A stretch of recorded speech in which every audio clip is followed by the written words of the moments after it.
Hi, I want to give you some more help as you study for the quiz that is coming up. It opened today, which is January 27th, and it'll close Saturday night.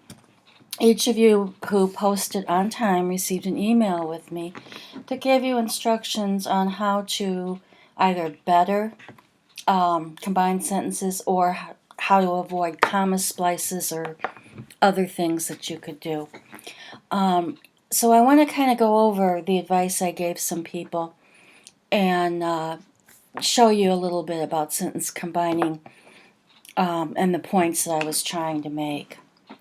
So first of all, I should have given it more room here. These two sentences seem to cause problems with people. You could easily put,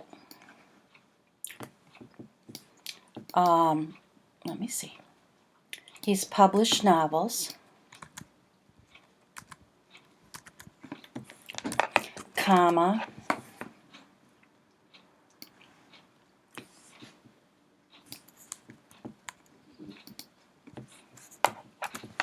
get rid of that, and you have a compound sentence, okay?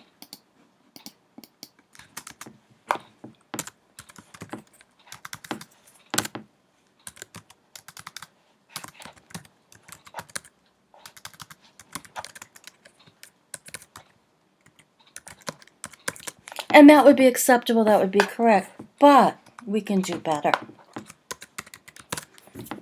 And we can do better by looking at this sentence up here. I'm just going to copy and paste it down.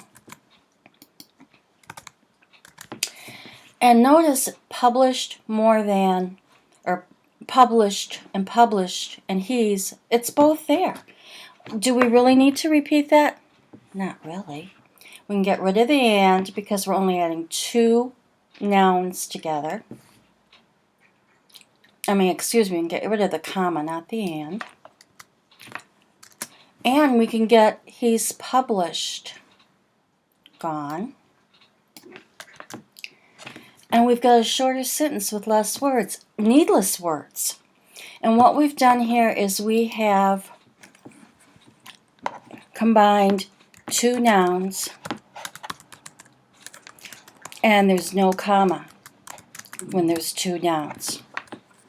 With the compound sentence, notice we have to have the comma and the and, okay? There we go. Okay, we have to have it. Now,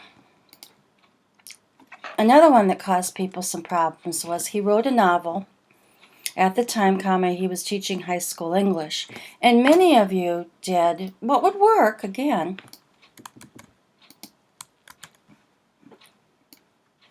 And you made it a compound sentence, which works. Gotta get rid of the capital there. Notice again, with a compound sentence, you've got the comma, you better have it, okay? But we could make this better, okay? You could say, instead of at the time, there's a word that can turn this into a subordinate clause. When he was teaching high school English, comma, get rid of the and, he wrote a novel. What we've done is called, I can get my cap locks to work, subordination. Using the word when to make the first part of the sentence what we call subordinate, or it's also called dependent. Because when he was teaching high school English isn't a complete sentence. Doesn't it sound funny? If someone said, when he was teaching high school English, and stopped, you'd go, yeah, what happened? So you know that's not a complete sentence. Does that make sense? I certainly hope so. And the last one I want to spend time, because I don't want to talk to you forever and you turn it off. I'll turn this off and say, ah! The manuscript became the novel. Carrie and Tabitha King saved the manuscript. So look at manuscripts being the same. So I want to start with Tabitha King, save the manuscript. I should put it, yeah. And I can just put a comma, and you always put titles of books in italics. Carrie. We know that Carrie refers to the manuscript, and therefore we have what's an appositive. You don't have to worry about that right now, but we'll come to it later. Another thing you could have said, save the manuscript, and you can use what's called a relative clause. That was the novel. Oops. Carrie. That's called a relative clause, and the next time we come back to this book, that's what we'll be working on.